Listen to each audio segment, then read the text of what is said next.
The lobster and the griffin introduced Alice to the peculiar movements of the lobster quadrille. Alice found it fascinating.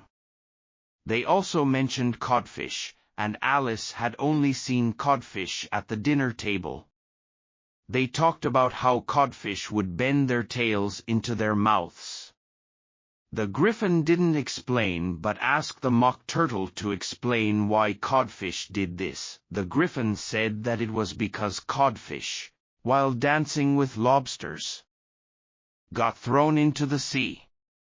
So when they landed far away, they put their tails in their mouths, and their tails got stuck that way. Alice said, "Thank you, that's interesting. I never knew codfish had so many stories."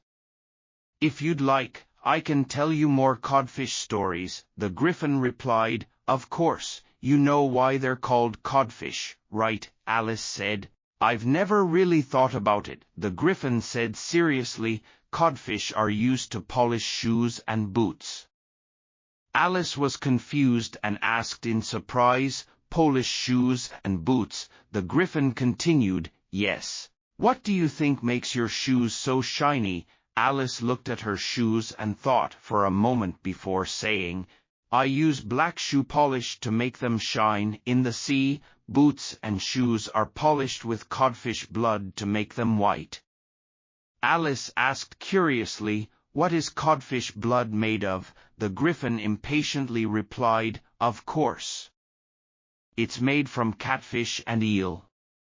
Even a shrimp could tell you that." Alice said, "If I were a codfish, I'd tell the dolphins, 'Please stay away from me.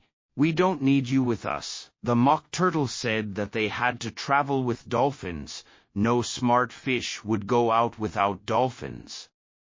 Alice asked in surprise, "Really?"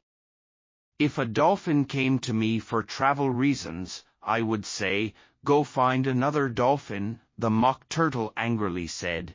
"I don't understand what you're talking about."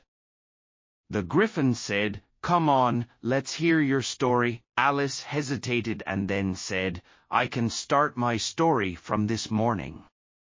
"We don't need to start from yesterday because after that, I became a different person," the mock turtle asked. "Please explain what you mean," the griffin impatiently said. "Skip the explanations, just tell the story." Explanations waste time, so Alice began telling her story, starting from seeing the white rabbit. At first, she was a little nervous because the two creatures were so close to her, one on her left and one on her right, with their eyes and mouths wide open. However, she gradually gained confidence. The two animals listened quietly until Alice got to the part about reciting the poem "You Are Old, Father William" to the caterpillar and mispronouncing all the words. At that point, the mock turtle took a deep breath and said, "This is really strange, incredibly strange," the griffin said. "I want to hear her recite something else." "Go on," the griffin ordered, "stand up and recite." Alice thought, these animals really love ordering people around, always making them recite poems. "I'd rather go back to school." However, she stood up and recited, though her mind was still filled with the lobster quadrille, and she had no idea what she was saying. What she recited sounded quite strange. "I heard the lobster say, 'You've baked me too brown. I must sugar my hair. As a duck with its eyelids, so he with his nose trims his belt and his buttons, and turns out his toes. When the sands are all dry, he is gay as a lark, and will talk in contemptuous tones of the shark. But when the tide rises and sharks are around, his voice has a timid and tremulous sound. This is nothing like the version I learned as a child," the griffin remarked. The mock turtle said, "I've never heard anything like it before.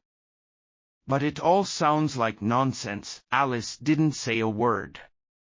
She sat down again, covered her face with her hands, and wondered when she would return to normal.